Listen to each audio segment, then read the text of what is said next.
I think that there are some very interesting things about A Day in the Life, which I'll demonstrate, and then try and suggest how we can make sense of them. It's a very unusual song. I'm not talking about that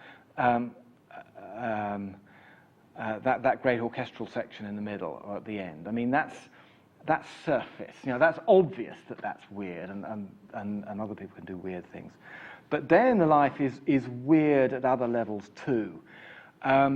Just think about the way George Martin mixed it, because the stereo mix is George Martin's. Lennon and McCartney had nothing to do with the stereo mix. They weren't interested. They didn't foresee the future in that respect. They were only interested in the mono. So listen to what George Martin does with John Lennon's voice.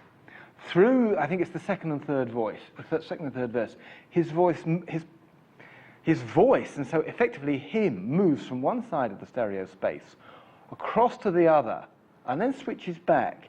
There's almost a sense in which not only does Lennon not want his own voice to come across, he wants it disguised, but we can't even work out which is the best place for him to stand. So there's a certain sense of uncertainty there. But there are other uncertainties about Day in the Life. It's a song that's in the key of G.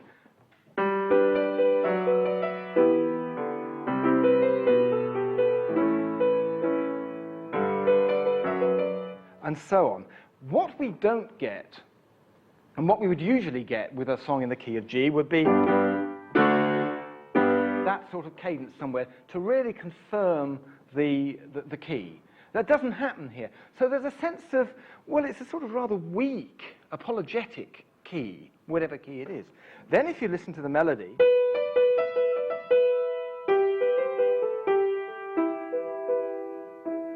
the melody actually outlines E minor. It outlines a totally different key.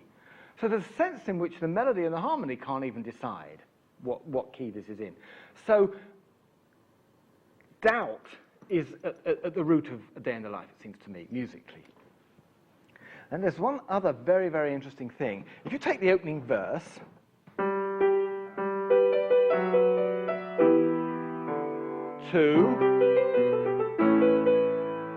3, 4, 5. And then we go on.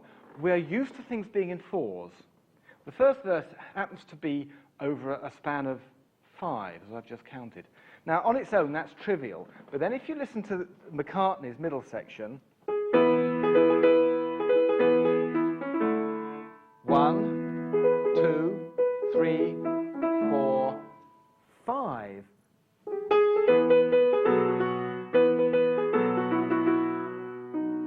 Five again. That section is based on 5s. Then if you listen to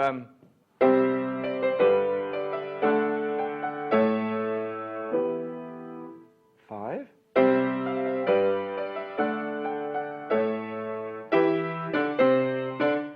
and back again. Even that. So we've got 3 basic musical ideas in the song. All of them are based on 5. So what are we to make of this? These are just observations. They are there. They're incontrovertible. What are we to make of these? It seems to me that Day in the Life, because Sgt. Pepper is fictional, Day in the Life is outside that fiction. So we have to interpret Day in the Life as some sort of externality to the fiction. In other words, something real, something identifiably real. So it's speaking of our situation. This is 1966, 1967. The counterculture is in full swing. The counterculture is telling us that there's a new way of living which will be better for us, and it's based on an alternative conception of time, a psychedelic conception of time. What do the Beatles do here? They give us A Day in the Life which is fundamentally based on an altered conception of time, 5s rather than 4s, and yet they cannot really sign up to it because of this doubts about the way that Day in the Life is built. So it seems to me that this beautifully symbolizes the failure of the counterculture years before it happens. That's, in a sense, that's fantasy. But what I pointed out in A Day in the Life is fact. It's there. You have to make some sort of sense of it.